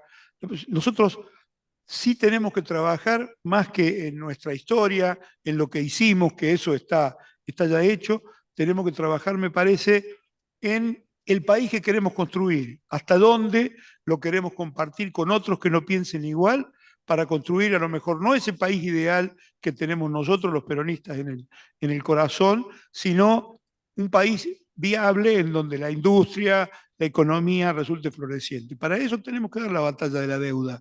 Tenemos que rediscutir con el Fondo Monetario Internacional, tenemos que rediscutir seguramente también con los bonistas y tenemos que dar esa batalla desde una fortaleza política que nos permita dotarnos de leyes para cumplir. En el punto Fondo Monetario Internacional, incumplimiento del estatuto y de las leyes de Argentina, yo les recuerdo, y ahí tuvimos una actividad permanente de la Procuración del Tesoro en nutrir de datos a la justicia argentina para que vea que se han cometido delitos al actuar de ese modo, cuando se violó la ley argentina. No se puede, el propio fondo está haciendo hoy una auditoría sobre sus propias cuentas. Lo que pasa es que es una auditoría, digamos, contratada. Lo hacen privados para, sin ninguna posibilidad, porque la estructura internacional del fondo les confiere inmunidades como si fueran embajadores. Entonces, la justicia argentina no podría, salvo la Corte Suprema, ir contra esas personas, porque tienen inmunidades. Y la violación del estatuto del fondo no está penalizada sino por los propios organismos del fondo. No existe un organismo del fondo que diga acá se aplicó mal, marche preso. Eso no existe. De modo que los que cometieron, digamos, el error o los que violaron la normativa son los que tienen que juzgar la violación de esa normativa. Esta de la auditoría externa es como un engañapichangas. No hay que esperar mucho, pero puede ser que avanzando en la ONU con alguna cosa parecida a la que hicieron Timerman y Axel durante el gobierno de Cristina, de crear un mecanismo internacional para la deuda de los países, también se pueda desde ahí condenar la actitud del fondo o la actividad del fondo en esos periodos. Pero eso también requiere de política, ya política internacional. Juntar la mayoría suficiente de países dispuestos a modificar, a reestructurar los organismos multilaterales de crédito. Nosotros, en todo el periodo de Néstor y Cristina, hubo siempre una actitud del gobierno crítica de los organismos multilaterales de crédito y siempre dijimos, están aplicando ideología en lugar de aplicar principios económicos. Y eso es lo que estaban haciendo, por supuesto. ¿Por qué se creen que Cristina la combaten tanto? Porque junto con Néstor demostraron al mundo que era posible salir de una crisis sin las recetas del Fondo Monetario Internacional, sin las recetas del sistema financiero internacional, con receta propia de país independiente, relativamente autónomo, aliado con los países de América del Sur, que son los cercanos, e interviniendo en los procesos mundiales con una perspectiva de estar del lado no de los hegemónicos, sino buscando la multilateralidad, que haya decisión de muchos, democratizar el sistema internacional. No tuvimos buena respuesta de la justicia local, porque nosotros hemos hecho la denuncia, hemos presentado las pruebas y nunca hubo una decisión ni siquiera para indagarlo. Esperemos que se pueda tomar alguna decisión en algún momento. Eso nos lleva a otro problema que es la justicia en la Argentina, que en lugar de ser parte de la solución, es todavía parte del problema. Gracias, Carlos. Vamos a hacerles ahora las preguntas de la sala, una para Santiago y una para Carlos. Estate atento, Luis, porque me parece que estas preguntas de la sala quizás resuelvan algunas de las preguntas aún no respondidas del Zoom. Para Santiago, ¿por qué crees que en tan poco tiempo, donde muchos de los actores que participaron y sufrimos sus consecuencias, estos actores de las crisis de las deudas continúan vivos y actuando? ¿Por qué esto puede repetirse tantas veces? Esta para Santiago. Y una pregunta más de índole política para Carlos. En términos políticos, ¿cuán factible es que la paguen los que se la fugaron? Esa es la pregunta. Adelante, Santiago. No sé, soy economista. ¿Por qué Cavallo sigue hablando de economía o sigue asesorando? ¿Qué sé yo? Estuvo en la estatización de la deuda en el 82, estuvo como ministro de Economía de Menem, estuvo como ministro de Economía de la Rúa, ahora vuelve como asesor de Milei, lo mismo que Melconian. Nada, me imagino que el otro lado se deben preguntar lo mismo, ¿cómo están siempre? Pero no tengo una respuesta a eso, la verdad. ¿Por qué pueden seguir hablando los mismos economistas como Cavallo o como Sturzenegger? Sturzenegger también es la tercera vez que reaparece como viceministro de Economía de la Rúa, después como presidente del Banco Central de Macri, ahora como mega asesor de Milei. Nada, el problema no son los nombres, me parece, sino la misma política que nos vuelve que nos vuelven a aplicar. O sea, el nombre es lo de menos, o no sé. El problema son las políticas económicas que están detrás que vuelven y vuelven y vuelven.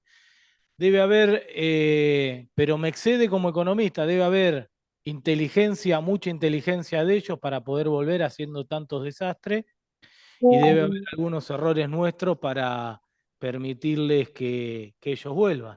Me imagino que debe funcionar de esa manera. El fenómeno, el fenómeno Milei, inédito, ¿sí? Como decíamos, yo no, digo, ya no hay análisis para poder entender lo que está pasando, porque digo, yo nunca me imaginaba que Milei podía llegar a ser presidente, entonces yo ya no arriesgo más nada a esto. Sí puedo interpretar algunas cuestiones que también lo hablaba con Carlos, que intuyo yo. Milei canalizó, cuando la gente habla de casta, no está hablando solamente de los políticos, está hablando del empleado público. Yo interpreto, es una suposición, hay un odio muy grande al empleado público y que se aceleró en la pandemia.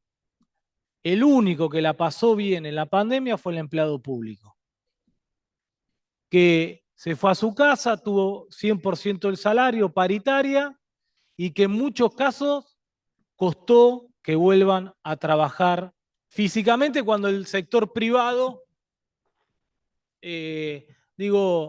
la anécdota del año pasado, mi hija va a un jardín público de la provincia de Buenos Aires. Nada, el jardín abre a las 8. La directora abrió 8:05 y la querían matar.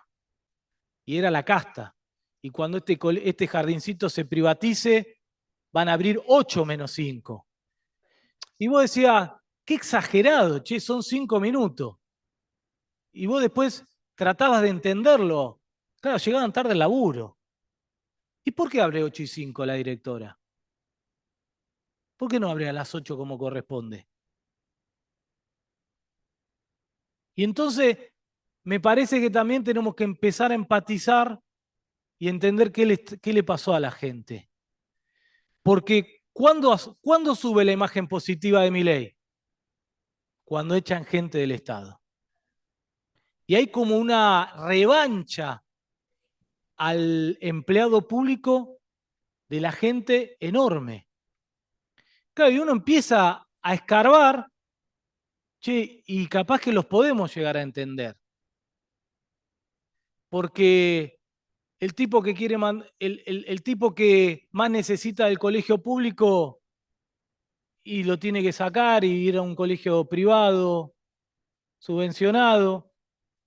No hay colegio público doble turno. Y la verdad que la clase media, media alta, tiene una niñera. Y los sectores populares no pueden pagar una niñera y no tienen un colegio público doble turno.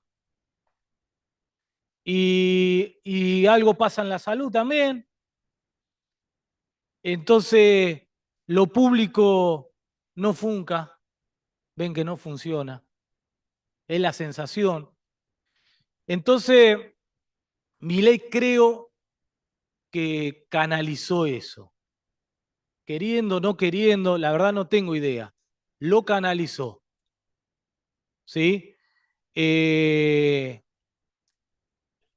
Y entonces, nada, yo creo para empezar a tratar de entender por qué nos estamos viviendo esto, ¿eh?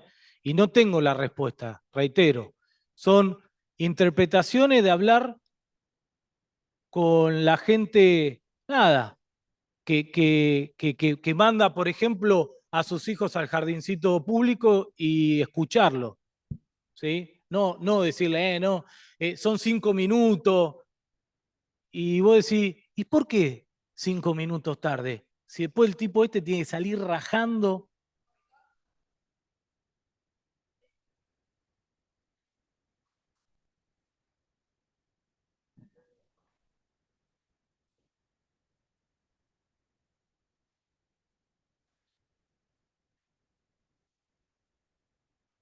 Sí, bueno, entender, ojo, y una cosa, sí, una cosa también, bueno, la zona, no es lo mismo lo público en una zona que en otra zona. Entonces, digo, no, bueno, no encerrarnos, entenderlos, ¿sí? Yo digo, perdón, yo doy clase, soy director de la carrera de economía de la UNDAV. Y nuestro turno termina a las 10 de la noche. ¿Sí? Las clases. Era 9:30, pasaba el no docente para cerrarnos las aulas. Y no me deja mentir porque está Iñaki. Y entonces los alumnos empiezan a preguntar, ¿por qué 9:30? Si termina a las 10. Porque se tiene que ir. Y obviamente hablamos, todo y lo cambiamos, lo modificamos, pero eso empieza a generar una ola, ¿eh? Empieza a generar una ola. Nada, no tengo lo que quiero decir es, no tengo la posta. Estoy tratando ahora lo dejo a Carlos, estoy tratando de entender por qué sube la imagen positiva cuando echa gente. Nada más. Yo no suscribo esto de que la gente confunda al empleo público con la casta, para nada. Pero bueno, no se lo pude aclarar antes, cuando charlamos lo tengo que aclarar acá porque no quiero quedar en ese concepto. Creo sí que estamos pasando un momento muy especial en la vida de los pueblos. Las sociedades quieren respuestas rápidas a los problemas que tienen y tienen una gran impaciencia. Eso hace que por ahí tengan conductas irracionales. Deducir de ahí que confundieron al empleo público con la casta, me parece que es, menos lo vamos a sacar desde un ejemplo práctico, y mucho menos sacar la conclusión de que se está fortaleciendo Milei. Yo no creo que se esté fortaleciendo. Yo creo que nadie sufrió un deterioro tan grande. Qué sé yo, Alberto a esta época tenía el 60% de adhesión, él ya bajó. Es decir, hay que conocer la estructura con la que asumió este hombre. Él sí obtuvo un 55%, pero no se adueñó del pensamiento de ese 55%. Ese 55% sigue tan diverso como ese 48% que a nosotros nos apoyó. Esto es una cosa que yo entiendo, ocurre siempre y todos los gobiernos interpretan de una manera absoluta algo que es mucho más complejo. Nosotros estábamos contentos cuando estábamos en el gobierno, pensábamos que ya todo el mundo, con el Bicentenario, con esa fiesta millonaria en las calles, que todo el mundo pensaba como nosotros, que esto era irreversible, y pensábamos que la gente pensaba lo mismo. Y evidentemente algún sector ya estaba siendo, digamos, trabajado para que comenzara una ruptura con nosotros. Cuando Macri asumió, pensó que ahora todos iban a pintar las casas de color amarillo y que ahora todo iba... Y ese apoyo que tuvo para ganarnos por un 2% en la elección, por el 1,8% en la elección, se fue diluyendo de modo que no pudo ser reelecto. No llegó, digamos, se sostuvo hasta las del 2017, pero no llegó al 2019. Yo creo que le va a pasar exactamente lo mismo o más rápido a este hombre. Lo que tenemos que entender es que se ha contribuido desde la política y muchas veces desde algún sector que ha malentendido la política o aquel que no ha prestado bien el servicio que le habían encomendado cuando lo pusieron en un cargo público, la política apareció como muy por debajo de las expectativas de la gente. La gente esperaba más. Nosotros venimos esperando en este periodo democrático del 83 hasta acá que la democracia nos cure, nos eduque, nos todo. Y eso no está llegando. Y cada vez llega menos. Y prometiendo resultados no se gana produciendo resultados. Y ahí es donde la política, y ahí aprovecharon inteligentemente a desprestigiar a toda la política, no a los que tenían la responsabilidad de la firma, sino a toda la política. Y en esa bolsa nos metió todo, y eso fue lo que permitió un fenómeno como este, como puede permitir fenómenos neofascistas en otros lugares. No sé si este no es un propio proceso neofascista que se vaya dando, en donde no es que todos piensen de esa, que todos se hayan vuelto ahora de derecha, que todos... No, hay sectores que aparecen como hegemónicos en un momento en la sociedad que tiran para ese lado, pero no por debajo, no hay que dejar de ver que hay otros procesos. Hay otros procesos que se están dando y la gente creo que va entendiendo de a poco, y eso también depende de nosotros, hacerle saber cuánto le importa a cada uno que la política sea ejecutada por buenos políticos. ¿De qué manera la política influye en tu vida? Porque yo me crié escuchando al trabajador de la carpintería, que si él no trabajaba, no comía y la política no le importaba, porque total, si él no pegaba eso, o al de la esquina, o al panadero, si él... Y esa es la peor de las ignorancias. No saber cómo la política influye en tu vida. Porque fue la política la que dijo, vamos a devaluar. Porque fue la política la que dijo, vamos a subir la inflación al 25 para que después parezca que baje cuando esté en el 10. Fue la política la que tomó esa decisión y la que le hace sufrir esto y que le hace pagar todo mucho más caro y que le hace tener no es que se va a transformar en un economista y va a saber cómo deprimieron el salario de esta manera o cómo fueron de la otra, pero por lo menos que sepa que hay algunos políticos que en el cargo tiran para el lado del pueblo y hay otros políticos como este que en el cargo tiran para el Fondo Monetario Internacional, porque una vez más nos han mandado un cobrador a la Argentina. Cavallo era un cobrador de la deuda que teníamos con los privados y con el fondo. Y Milei es un cobrador del fondo.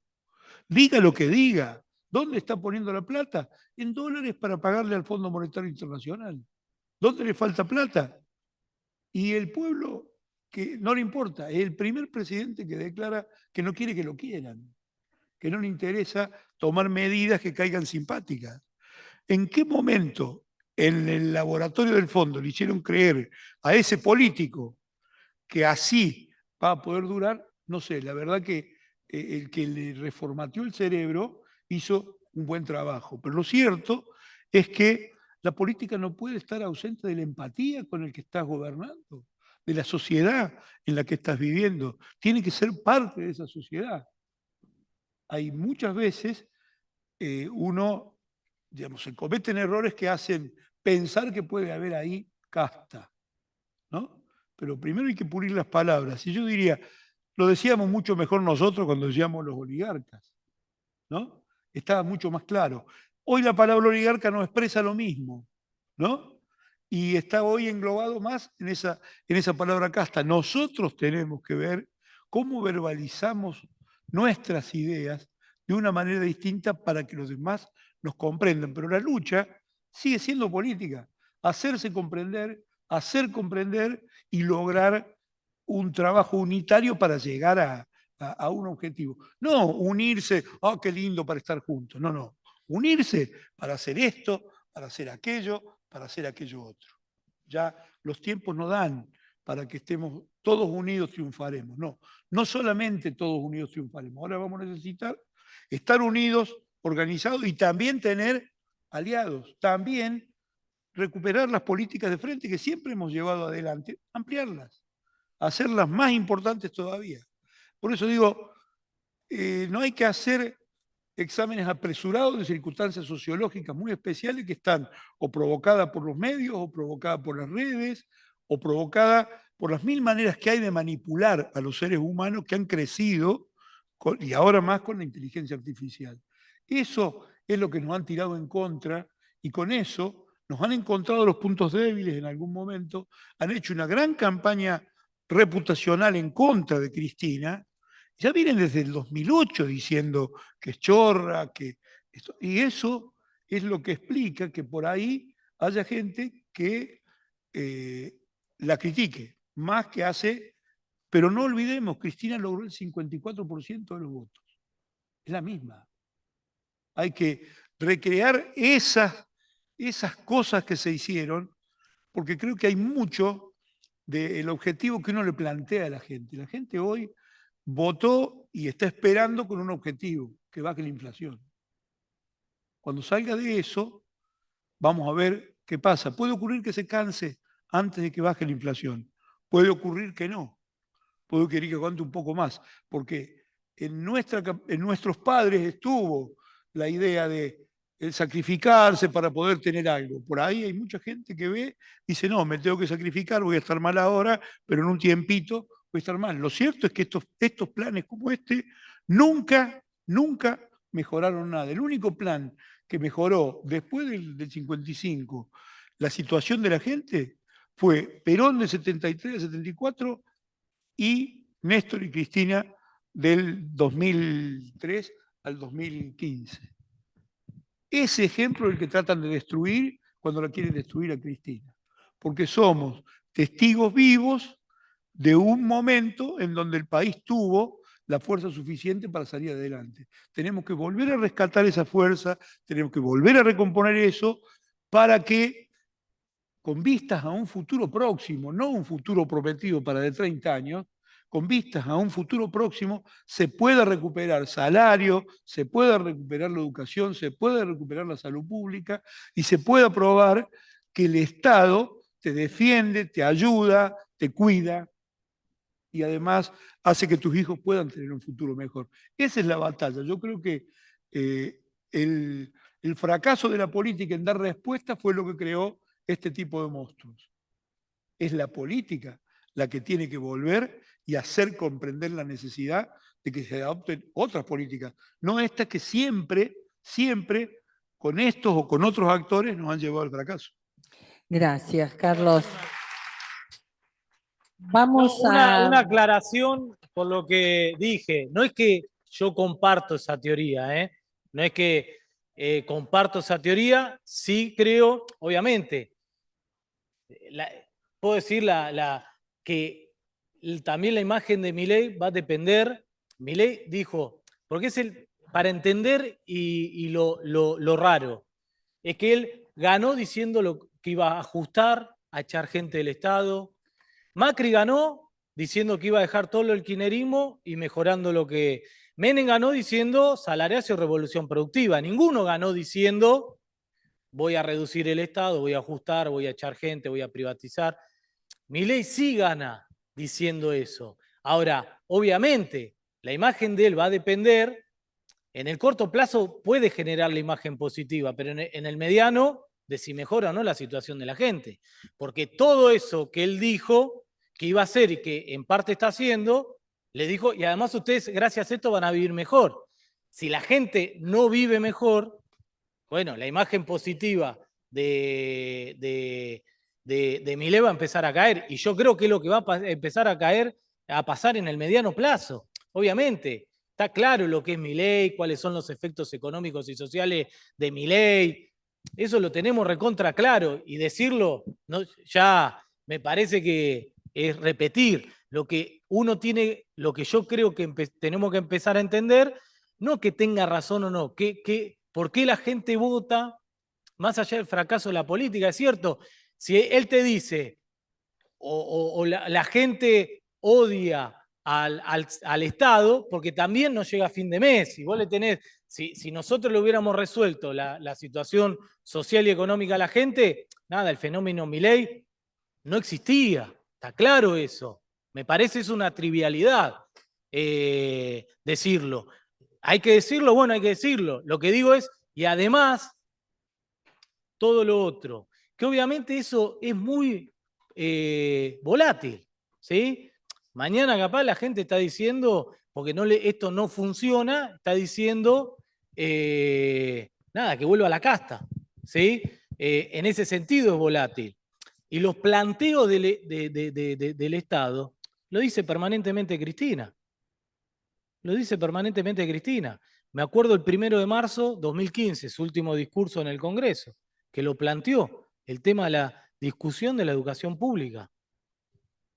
¿Sí? El documento de Cristina, si lo leyeron, las 33 carillas, ¿qué plantea? Flexibilizar algunos debates. O sea, son planteos de la misma Cristina, que también me parece que se está percibiendo algunas cuestiones. Obviamente no tengo la varita mágica, tratar de entender algunos fenómenos. Nada más, ¿sí? Bien, gracias por la aclaración. Y para cerrar, no sin antes recordarles que el sábado es la asamblea del Instituto Patria a las 11 de la mañana. Los que sean socios y socias la esperamos y que estén atentos a que para la semana que viene la clase va a ser a las 4 de la tarde.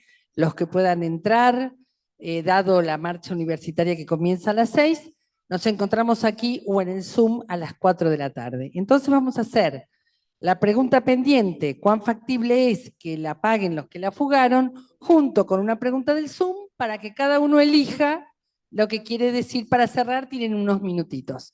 Adelante, Luis, la última pregunta. Perfecto, Claudia, es una pregunta para los dos disertantes. ¿Cómo se puede explicar que luego de la década ganada, con el país desendeudado y la economía bastante saneada, hayamos perdido las elecciones del 2015? Es la pregunta del Zoom. Bueno, esa pregunta y si es factible que la paguen los que la fugaron, para que cada uno elija lo que quiera comentar. Tenemos unos 5, 6, 7 minutos entre los dos.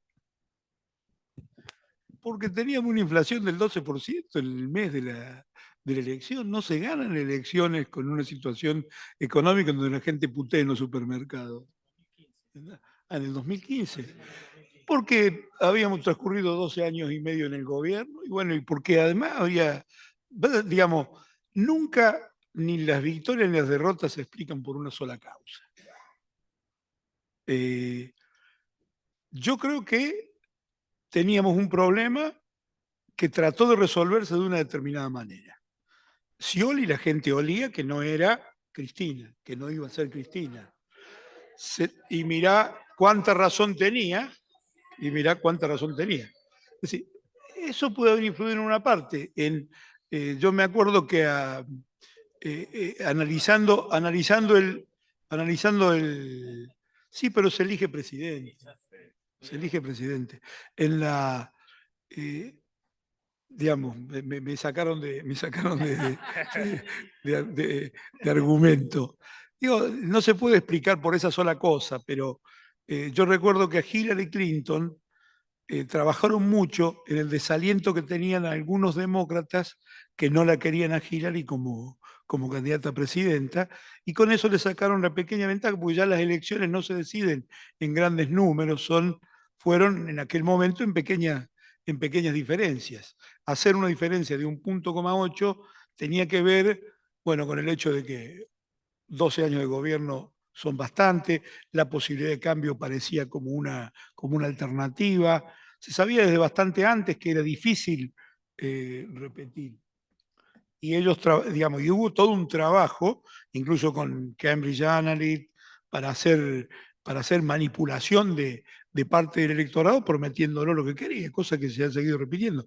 Hay que acostumbrarse, la manipulación de electores va a ser cada vez más común y se ve en todos lados. Por ahí, decir esta fue la causa, imposible. Ahí sí, múltiples concausas. Fíjate vos, con un 1% de nuestros propios militantes que no haya confiado y no haya tenido, no haya querido que votara, bueno, se perdió. Si se pierde por esas pequeñas cosas. No hay una sola causa, son múltiples con causa. Pago de deuda, digamos, que paguen los que la contrajeron a la deuda, digamos, matemáticamente es imposible, porque si fuera un patrimonio particular, no alcanza. Un patrimonio de un conjunto de, de miembros del gobierno tampoco alcanzaría. Sería así reestructurar el mundo, porque los que se les llevaron son los fondos de inversión americanos. Para no quebrar ellos, hicieron quebrar a la Argentina. Esto es lo que yo trataba de explicar en mi intervención. Lo natural sería que hubieran quebrado BlackRock, Palladium, porque creyendo en Caputo, le pusieron plata en la bicicleta y después él no se la pudo devolver. Él hizo para devolverle la plata que habían puesto, que primero le hizo ganar porque fue un gobierno que inventó el negocio. El negocio no existía hasta el 2019. La inventaron en el 2020, digamos, la inventaron en el 2000, estoy mezclando los gobiernos, en el 2016 y les explotó en el 2018. Ellos pensaban que tenían endeudamiento eterno porque Argentina no tenía endeudamiento. Crearon un negocio para traer capitales que no venían en inversión directa, venían en inversión especulativa. Cuando se quisieron ir, se fueron y eso les hizo quebrar el gobierno. Pero eso lo sabíamos todo que iba a ocurrir. Ellos también lo sabían. Y eligieron el camino de hacerle pagar a la Argentina en lugar de que pagaran los que vinieron a hacer esa apuesta. Ejemplo en la Argentina, la deuda externa hasta 1983 fue investigada en la justicia, hubo una sentencia que dijo que había sido delictual, sobre todo la reestructuración, porque inventaron deuda que no existía para sacarle plata al Estado con esta otra parte de la estatización de la deuda. Ahí fue un gran negocio que creo que se volvió a repetir ahora con el tema de las exportaciones, donde le dan un bono como si hubieran tenido comprometida la importación y en muchos casos no la tenían. Fabricaron para tener ese dólar barato. Creo que esos mecanismos están siempre, es muy ágil el sistema financiero para apropiarse de esa ganancia fácil siempre, aunque sea delictual.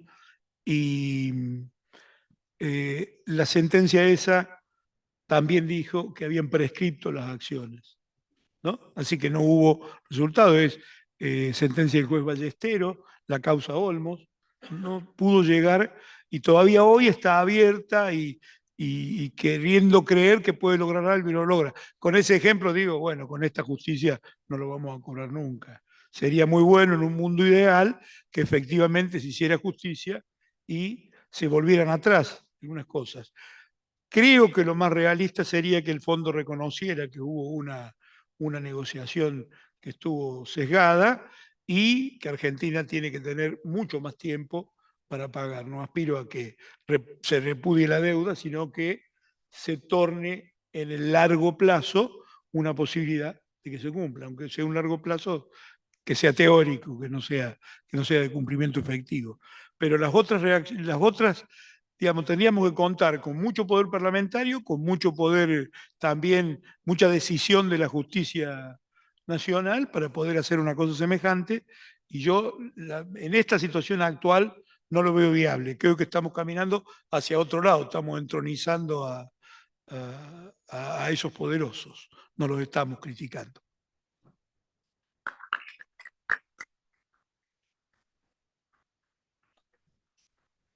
No, corta, que la paguen los que lo fugaron. Bueno, efectivamente, en el gobierno de Macri el Banco Central tenía la lista de todos los empresarios que la fugaron. Es pública. Está en la justicia. Y se presentó un proyecto de ley. No sé si lo presentó Máximo. Que no me acuerdo ahora el nombre técnico del proyecto, pero era algo de que lo paguen los que habían fugado la deuda. O sea, nada, es parlamentario. Se puede hacer un proyecto de ley porque están los nombres y apellidos de los que fugaron los dólares, los 45.000 millones de dólares que el Fondo Monetario Internacional nos prestó. Pero eso tiene que salir por proyecto de ley como un impuesto extraordinario para aquellos que fugaron, bueno, pongan parte de esa fuga. Digo, lo mismo que discutía Grispun en el 83.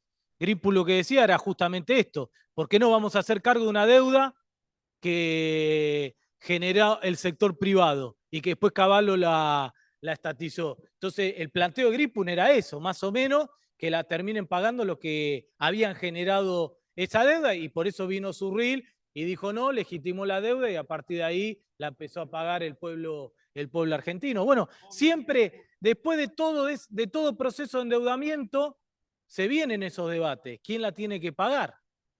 Bueno, siempre la termina, salvo con Néstor, con las reestructuraciones, generalmente las terminan pagando el pueblo y no los que la fugaron. Pero es una discusión eterna esa.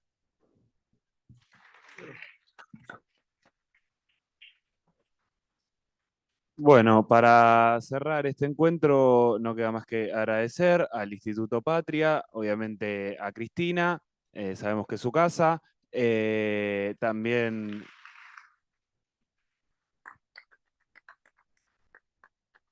agradecer a los chicos de Juventudes del Patria, a Nico, a Sofi, a Carlos, a Santiago, y como una pequeñísima reflexión final, si se me permite, compañeros, que todos la estamos pasando mal, cuidémonos, esto es una etapa, como empezó, se terminará. Piensen si los compañeros en el 55, cuando bombardearon la plaza, pensaban que 18 años después iba a volver el general, o si en el 76 los compañeros no se imaginaban que después iba a venir Néstor.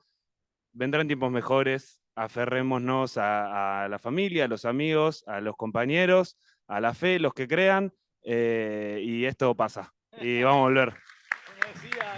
Nos vemos el martes 23 a las 4 en nuestra clase y a las 6 todos a marchar por la universidad pública y gratuita. Gracias a todos y todas.